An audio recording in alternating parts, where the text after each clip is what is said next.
Welcome to Cord Cutting Today for January 13th, 2023. This is the show where I break down some of the biggest stories happening in the world of cord cutting right now and give you my opinion on them. There's so much to cover today. Amazon's new home internet service is closer to reality. The new Chromecast with Google TV is in development. There's some leaks about it. We'll cover what we know, what we hope to see. HBO Max is getting a price hike and a whole lot more. These are just a few of the big stories we're going to cover today. First though, if you're new here, do me a big favor, hit that subscribe button, hit that thumbs up. It really does help us because it lets YouTube know you enjoy what we do here, so they recommend our videos to more people, helping us grow, helping us develop this channel, and support my family.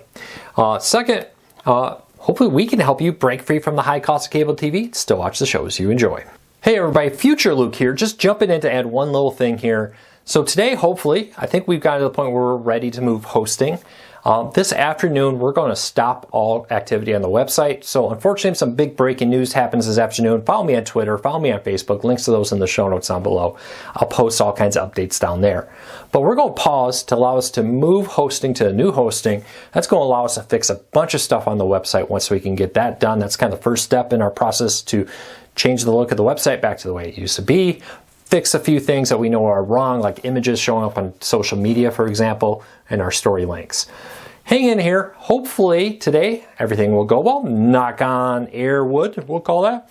But hopefully it will all work out well. We'll be back up and running tomorrow on our new hosting. You hopefully won't notice anything different other than we're going to take a break.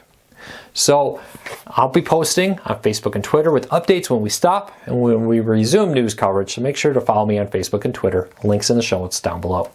Until then, back to the Cord Cutting Today. All right, so a few things.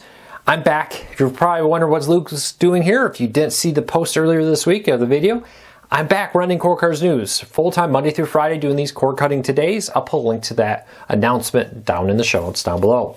All the stories I'm about to cover are also going to be linked to in the show notes and in the first pinned comment to the story over at Cord Cutters News. Make sure to check out cordcuttersnews.com. What I talk about here is a fraction of what's available over there covering the world of cord cutting. All right, a few things starting off with some deals. Amazon's Fire TV Stick 4K and the Roku Stick 4K are both on sale at good prices. I'll put a link to both deals down below and in the first pinned comment. Let's dive into the news of the day, starting off with Amazon's home internet services one step closer to becoming a reality. For years now, Amazon has been working on a home internet service. If you're familiar with SpaceX's Starlink service, low Earth orbit satellites that offer considerably faster internet than traditional satellite internet from like 5 years ago.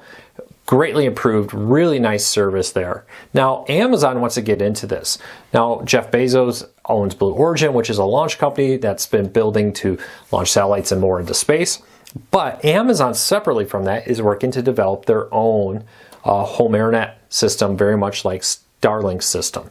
Now they have a lot of catching up to do, but in early 2023 they've announced they intend to launch multiple prototypes. They've secured launches with multiple different companies to put their satellites into space, and they actually have a little bit of a deadline. The FCC says they have until mid-2026 to get 1,600 satellites into space, or they risk losing the approval to do this service. Now, just because they're launching the prototypes and hope to launch a lot more this year, we don't know when that's going to go public. It's probably going to be much like Starlink was. Start off in certain areas and then build from there and grow with the goal of being worldwide, which is really cool. Now, I absolutely love this. Starlink has been very good for cord cutters that live in rural areas, giving you competition. According to Ookla, O-O-K-L-A, how do you say that name? Let me comment. But the average Starlink internet speed is about 90 down and about 9 up, which may not sound crazy in the world of gig internet, but actually that's more than enough. You only need about 5 down to do an HD stream, or about 15 down to do a 4K stream from Netflix, for example. So that's plenty fast to do streaming there. I also love the fact that it brings in competition. You have T-Mobile home internet, Verizon home internet wirelessly. Spectrum is launching into fixed wireless home internet. You have landline internet from Comcast and Charter and Spectrum. You have now wireless options like, for example, Amazon and SpaceX launching satellites to bring much faster internet than what you would be accustomed to from traditional internet. As more and more services come on the market, it's been proven that internet speeds go up, data caps go away, and prices often fall. We'll have to wait and see how this all plays out. probably a few months away from knowing more details about this, but keep a close eye on Amazon Home Internet.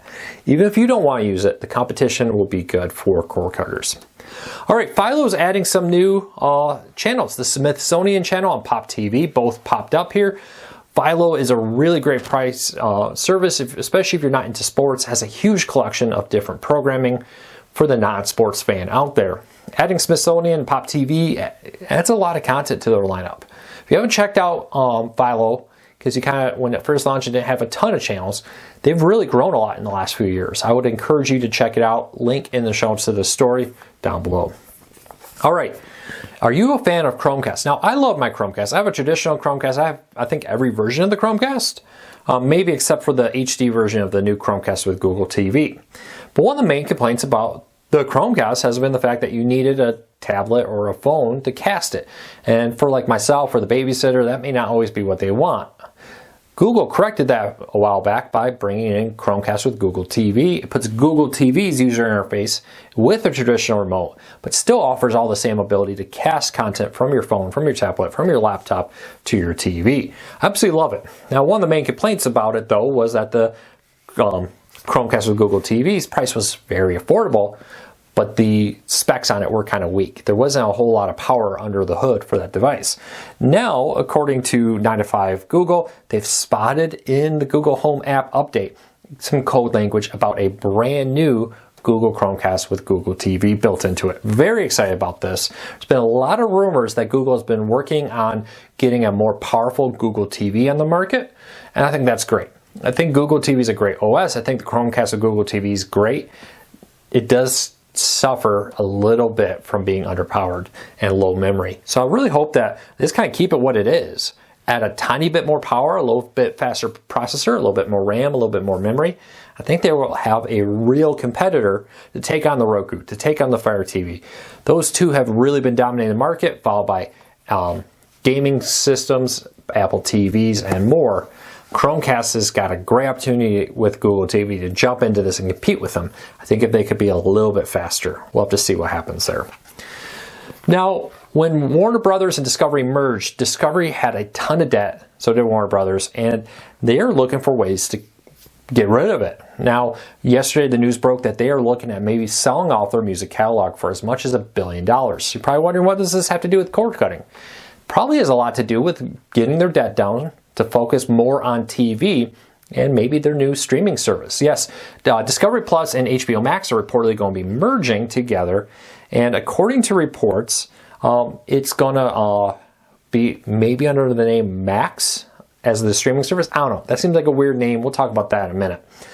But Warner Brothers has this huge catalog of music. They're not doing a whole lot. Warner Brothers Discovery, excuse me. That's a very long name. I hope they shorten that soon.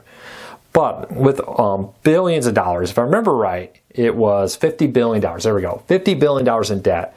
The ability to get some cash flow on hand will be huge. They've been canceling shows. They've been trying to focus on streamlining their operations, cutting staff, and more to get into that $50 billion in debt.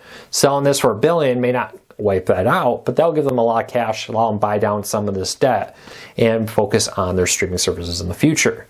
Keep an eye on Discovery. They may be done, they say, canceling shows. But I would not be surprised if they're far from done with trying to sell off parts of their company in order to save some money to grow their streaming service, which maybe it's called Max. We'll see.